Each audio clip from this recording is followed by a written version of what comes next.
മനുഷ്യ ശരീരത്തിലെ ഏറ്റവും സങ്കീർണവും അത്ഭുതകരവുമായ അവയവമാണ് തലച്ചോറ്. ഏകദേശം 1.4 കിലോ മാത്രം ഭാരമുള്ള ഈ അവയവമാണ് നമ്മൾ ആരാണെന്നും നമ്മുടെ സ്വഭാവം എന്താണെന്നും തീരുമാനിക്കുന്നത്. കോടിക്കണക്കിന് ന്യൂറോണുകളുടെ ഒരു വലിയ ശൃംഖലയാണ് നമ്മുടെ ഓരോ ചിന്തയെയും വികാരത്തെയും നിയന്ത്രിക്കുന്നത്. മൃഗങ്ങളിൽ നിന്നും മനുഷ്യന്റെ തലച്ചോറ് വ്യത്യസ്തമാക്കുന്നത് അതിൻ്റെ ഉയർന്ന ചിന്താശേഷിയാണ്. മൃഗങ്ങളുടെ തലച്ചോറ് പ്രധാനമായും അതിജീവനത്തിനും സഹജവാസനകൾക്കും മുൻഗണന നൽകുമ്പോൾ മനുഷ്യന്റെ തലച്ചോറ് സങ്കീർണമായ ഭാഷ കൈകാര്യം ചെയ്യാനും ആസൂത്രണം ചെയ്യാനും ഭാവിയെക്കുറിച്ച് ചിന്തിക്കാനും ധാർമ്മികമായ തീരുമാനങ്ങൾ എടുക്കാനും നമ്മെ പ്രാപ്തരാക്കുന്നു. ഒരു കുഞ്ഞു ജനിക്കുമ്പോൾ തലച്ചോറ് പൂർണ്ണ വളർച്ച എത്തിയിട്ടുണ്ടാകുമോ? ഇല്ല. മനുഷ്യന്റെ തലച്ചോറ് പൂർണ്ണമായും രൂപപ്പെടുന്നത് ഏകദേശം 25 വയസ്സോടുകൂടിയാണ്.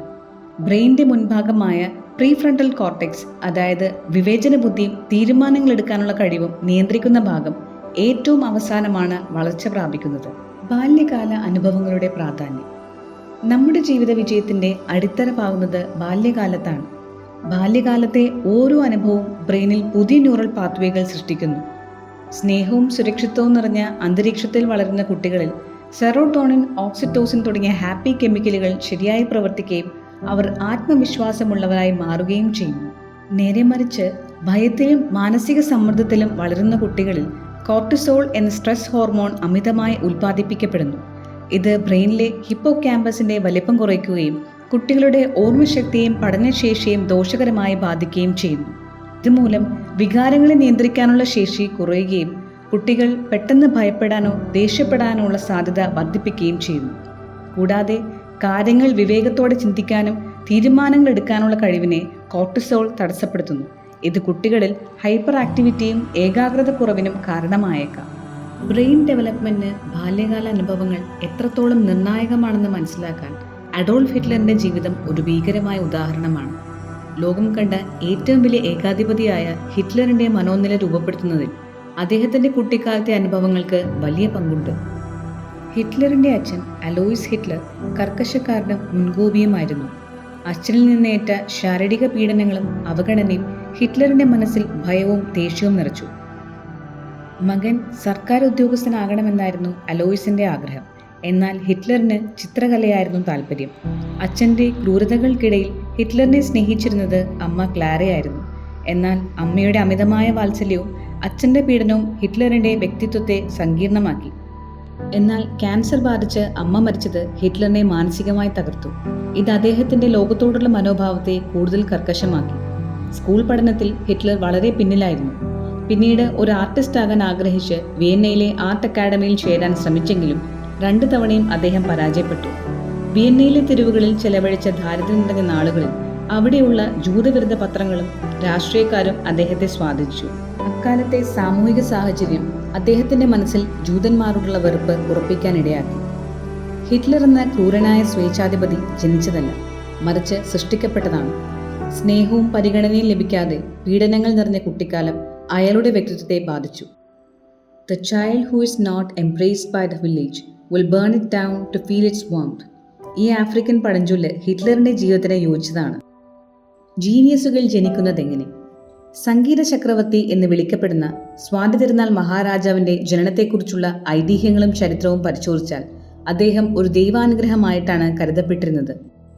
തിരുവിതാംകൂർ രാജവംശത്തിന്റെ ഒരു പിൻഗാമി ഇല്ലാതിരുന്ന കാലത്ത് റാണി ലക്ഷ്മിബായ് നിരന്തരമായ പ്രാർത്ഥനകൾക്കും വഴിപാടുകൾക്കും ശേഷമാണ് ഗർഭിണിയായത്.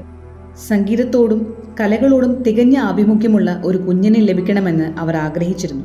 ഗർഭകാലം മുഴുവൻ പ്രാർത്ഥനകളിലും സംഗീതത്തിലും അവർ മുഴുകി. അങ്ങനെയാണ് ഗർഭശ്രീമാൻ എന്നറിയപ്പെടുന്ന സ്വാതി തിരുനാൾ ജനിക്കുന്നത്. വെറും 33 വയസ്സിനുള്ളിൽ മലയാളം, സംസ്കൃതം, ഹിന്ദി, തെലുങ്ക്, കന്നഡ തുടങ്ങിയ 5-ലധികം ഭാഷകളിൽ 400-ലധികം കൃതികളാണ് സ്വാതി തിരുനാൾ രചിച്ചത്.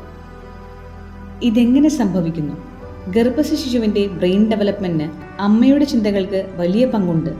6-ാം മാസം മുതൽ കുഞ്ഞ് പുറത്തുനിന്നുള്ള ശബ്ദങ്ങൾ കേട്ടു തുടങ്ങുന്നു. അമ്മയുടെ സന്തോഷവും ആഗ്രഹങ്ങളും ശരീരത്തിൽ ഡോപ്പമിൻ, സെറോട്ടോണിൻ തുടങ്ങിയ ഹോർമോണുകൾ ഉൽപ്പാദിപ്പിക്കപ്പെടുന്നു. ഇത് കുഞ്ഞിന്റെ ബ്രെയിൻ സെൽസിനെ ഉത്തേജിപ്പിക്കുകയും കലാപരമായ കഴിവുകൾ വളർത്തുകയും ചെയ്യുന്നു. അമ്മയുടെ മനസ്സിലെ ആഗ്രഹങ്ങളും പ്രാർത്ഥനയും കുഞ്ഞിന്റെ വളർച്ചയിൽ പ്രധാന പങ്കുണ്ട്. സ്വാതി തിരുനാളിന്റെ കാര്യത്തിൽ അമ്മയുടെ ആഗ്രഹത്തിനൊപ്പം തന്നെ ജനിച്ച ശേഷമുള്ള അദ്ദേഹത്തിന്റെ സംഗീത പരിശീലനം അദ്ദേഹത്തെ വലിയൊരു പ്രതിഭയാക്കി മാറ്റി. നമ്മുടെ കുട്ടിക്കാലത്തെ അനുഭവങ്ങൾ വെറും ഓർമ്മകളല്ല, അവ നമ്മുടെ തലച്ചോറിന്റെ ഘടനയെ തന്നെ മാറ്റുന്നുണ്ട്. ബാല്യത്തിലുണ്ടായിരുന്ന മാനസികാഘാതങ്ങൾ അഥവാ ചൈൽഡ്ഹുഡ് ട്രോമ ഒരു വ്യക്തിയുടെ ജീവിതകാലം മുഴുവൻ പിന്തുടർന്നേക്കാം. ഇത്തരത്തിൽ വളരുന്ന കുട്ടികൾക്ക് ഭാവിയിൽ സ്വന്തമായി തീരുമാനങ്ങൾ എടുക്കാൻ ബുദ്ധിമുട്ടുണ്ടാവുകയും പെട്ടെന്ന് ദേഷ്യപ്പെടുന്ന സ്വഭാവവും മറ്റുള്ളവരെ വിശ്വസിക്കാൻ പ്രയാസമുള്ള വ്യക്തികളായി തീരാം. ബാല്യകാലത്ത് ലഭിച്ച മാനസിക മുറിവുകൾ ഹീൽ ചെയ്യാൻ സാധിക്കുമോ? നമ്മുടെ ബ്രെയിനിന് സ്വയം മാറ്റം വരുത്താനുള്ള അത്ഭുതകരമായ കഴിവുണ്ട്. ഇതിനെയാണ് ന്യൂറോപ്ലാസ്റ്റിസിറ്റി എന്ന് വിളിക്കുന്നത്. നല്ല സുഹൃത്ത് ബന്ധങ്ങളും കൃത്യമായ തെറാപ്പിയും മെഡിറ്റേഷൻ എന്നിവയിലൂടെ ബ്രെയിനിലെ സ്ട്രെസ് പാറ്റേണുകൾ മാറ്റി പുതിയ പോസിറ്റീവ് ബന്ധങ്ങൾ സൃഷ്ടിക്കാൻ കഴിയും. മനസ്സിനെ അലട്ടുന്ന പഴയ ഓർമ്മകളെ തിരിച്ചറിയുകയും അവയെ ശാസ്ത്രീയമായി മറികടക്കുകയും ചെയ്യുന്നതിലൂടെ ഒരാൾക്ക് ആരോഗ്യകരമായ ജീവിതത്തിലേക്ക് തിരികെ വരാം. നമ്മുടെ തലച്ചോറ് ഒരു അത്ഭുതമാണ്. വിജയവും പരാജയവും നമ്മുടെ സ്വഭാവവുമെല്ലാം തീരുമാനിക്കുന്നത് ഇതിനുള്ളിലെ സെല്ലുകളാണ്. മനസ്സിനെ സ്നേഹത്തോടും കരുതലോടെയും നോക്കിയാൽ നമ്മുടെ ഉന്നതമായ ജീവിത ലക്ഷ്യങ്ങളെ നേടിയെടുക്കാൻ അത് സഹായിക്കും. ഈ വീഡിയോ നിങ്ങളുടെ സുഹൃത്തുക്കൾക്ക് ഷെയർ ചെയ്യാൻ മറക്കരുത്. അടുത്ത വീഡിയോ ന്യൂറോപ്ലാസ്റ്റിസിറ്റിയെ കുറിച്ചാണ്. അതുവരെ stay happy, keep growing. This is Selfie. Look into yourself and transform your life.